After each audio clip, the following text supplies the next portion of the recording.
Hello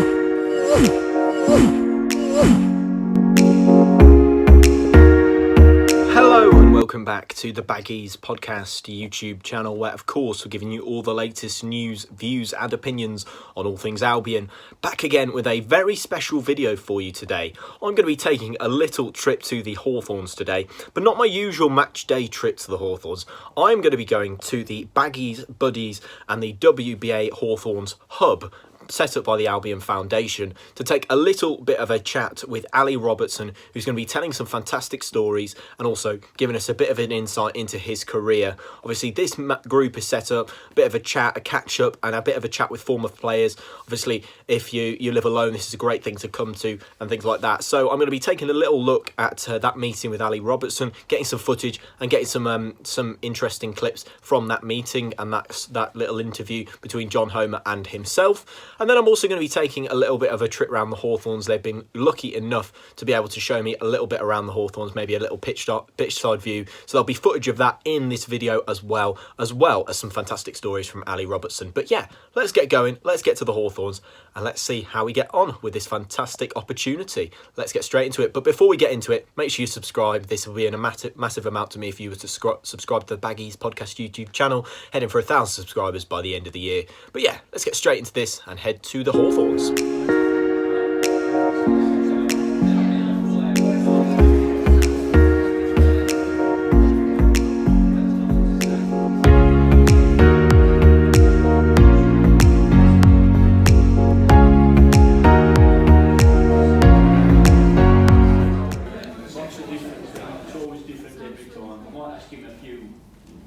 Similar questions for people who haven't heard you before. But only one man has played more games for West Bromwich Albion than this man. That's Tony Brown. So it's not bad being set into the bomber, is it? Ally Robertson, living legend.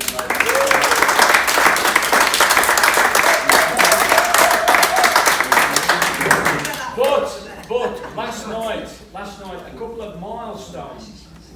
Unbeaten in the first 10 games. That is the first time in our history at any level that we've done that. Yeah. 1953-54 was the previous best start, when we went 9 games unbeaten and we lost the 10th at home to Charlton Athletic. Yeah. It's also the first time we've won at that stadium last night, and the first time we've won at Cardiff since 1974, when we won 2-0. And John Mayo and Barry Dodgett scored the goals, and I think he played in that game. And the following morning, their manager of the day, Jimmy Andrews, got the sack. I haven't heard of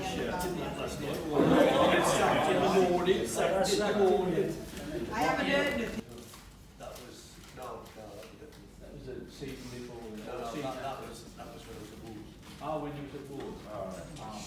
Who tells the story about Tony Brown? Joe Mayo. Oh, John Mayo tells that. Tony Brown.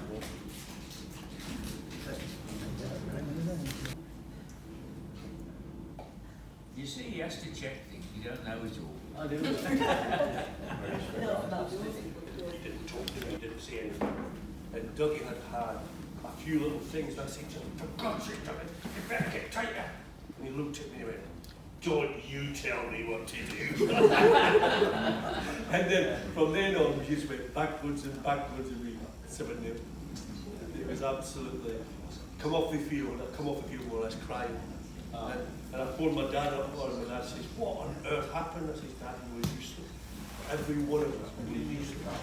At least. All the bloody team changes and the scorers and everything. Listen, I don't normally do this.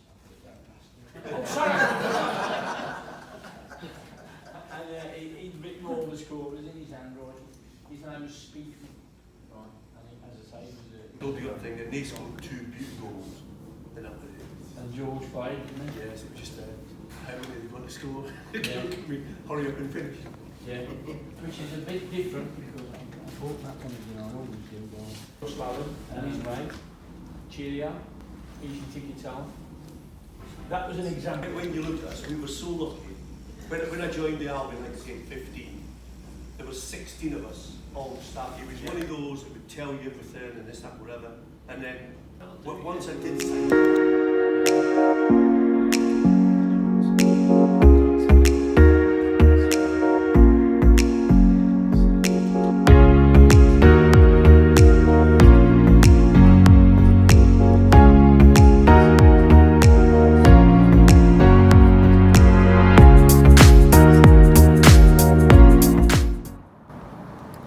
So this is where normally the press will come, and they'll have their little replay screens in front of them. As we can see here, they get a nice view over the pitch where they're obviously writing and doing their updates just throughout the game. And obviously looks really nice up here. Nice desk to stick the laptop on.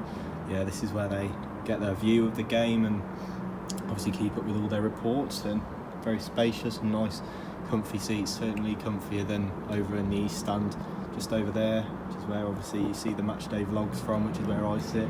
But yeah, nice little place to come and sit this if you're one of the press.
Has just done another Who's Who, right? A brand new one. Yeah, and you're in there as Alistair. Peter. No. It's gone at last. Thank God for Alistair that. Robertson. Yeah. But this one, if you look all through the album, my name is Alistair Peter Robertson. Even in the. It's even in, you know, where my boot is and through there, it's still on there, Alistair Peter Robertson. And from the day it started, 20 months, he used to come round and ask. So they actually run away and get married. So Peter and his brother, John, when we were at school, we used to play the card. There's no bloody Peter there. to this day, Peter, there's still my sister around. They still laugh about it now. They take the mickey about it all now. Alistair Peter Robertson. So it's definitely not. Definitely. Alistair brackets not Peter Robertson. Oh, the laugh we have. Brilliant. Very good. The only thing he's there, the young Ally Robertson. Got Keith Morton, and then we actually played in the reserves in the same game. We got from the third team into the reserves the same game. I'd been up in Scotland for about 3 months. And I come back and he had lost all his coordination, everything. And he left. He then plays local football. It's so sad. He then and that's what's great. We all still keep in contact with each other. Yeah. And Dave Hogg, we still meet Dave Hogg. Yeah, they're all together on the back there, Keith and David Hogg, Jimmy Dunn. You got this one, I know, up on your wall. Yes. Yeah. How was Ally Brown? Not the best. Well, there. And I phoned up number 3. We used to phone up Mrs. McDonald. Can you get me that? Can you get me that? I says, I never guessed that. I'm playing something. I know I'm coming down. I went, you what? Alan Ashman already had phoned her to say that I was playing. And he brought him and my mum. He was flying him and my mum down to the game. I'm like, you know me now. And it was fantastic to think that they had already arranged this and done it and got it all set. But then, so funny, and he just said to me, remember, you're playing against George Bestner, you better get to bed at 9 o'clock.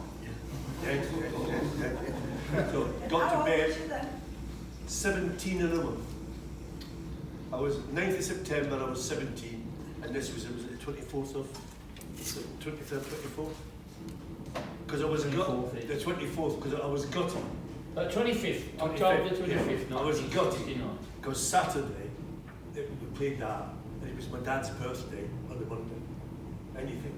If it could have been on the Saturday, my dad's birthday, it would have been So anyway, so it gets to bed, so I wake up in the morning, and this is how daft it was. get on, and you had to get your, well then I didn't really have to shave, but I had to shave and make sure it was all right, get my suit and tie on and everything. And then, I used to, my digs were at Hilltop then, so I got out of the digs, went to the bus stop, got the bus to the pub down the road where we used to have lunch before the games, and it was incredible.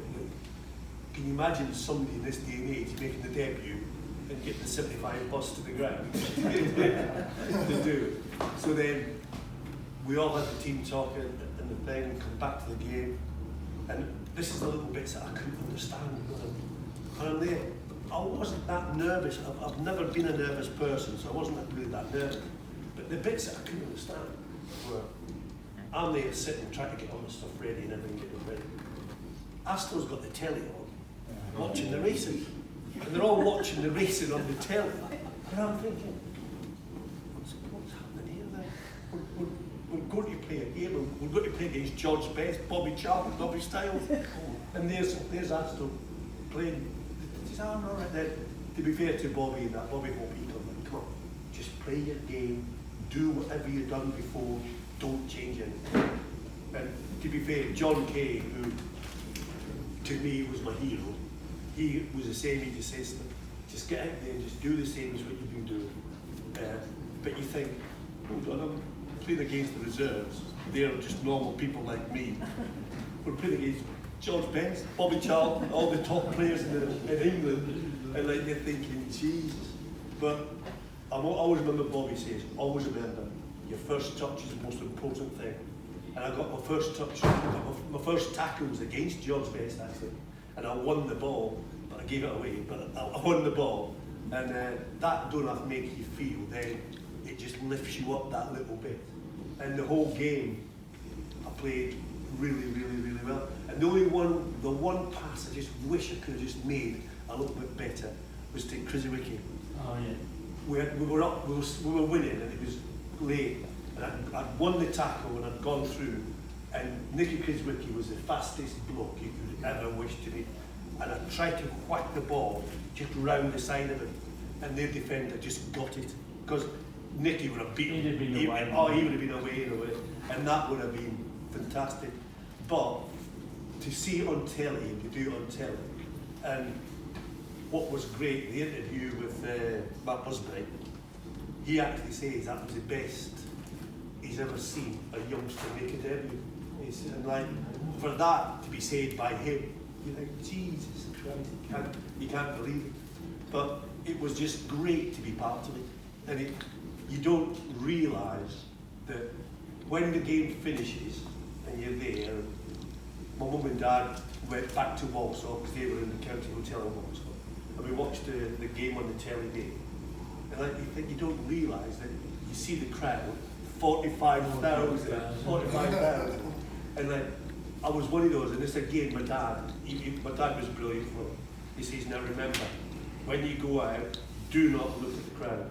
What a fantastic opportunity that was to explore the Hawthorn, have a little look around the different lounges, the press area, and also a little pitch side view as well. Obviously the beautiful room that is set in, the meeting was set in, is fantastic. And obviously Ally Robertson told some fantastic stories there, and I hope you enjoyed that little bit of footage from that meeting. Obviously it's a great place, this Baggies Buddies meeting, to go and meet friends and meet other people who support West Bromwich Albion, and see a few former players on the way as well. So it's not a bad place to go. Of course, it's free. You just get involved via their Twitter page, which I'll leave in the description. And a massive thank you for inviting me down today to just go and experience that, and let me film as well, let me get a little video out of it as well. So it's fantastic to have that opportunity. So a big thank you to Baggies Buddies and the Albion Foundation. They do a fantastic job. I'll leave some links in the description if you want to go and get involved. Obviously they have a range of former player guests from recent and yesteryear as well, so be sure to go and check them out in the link in the description and get yourself involved, because it's a really great thing that they've got going on there,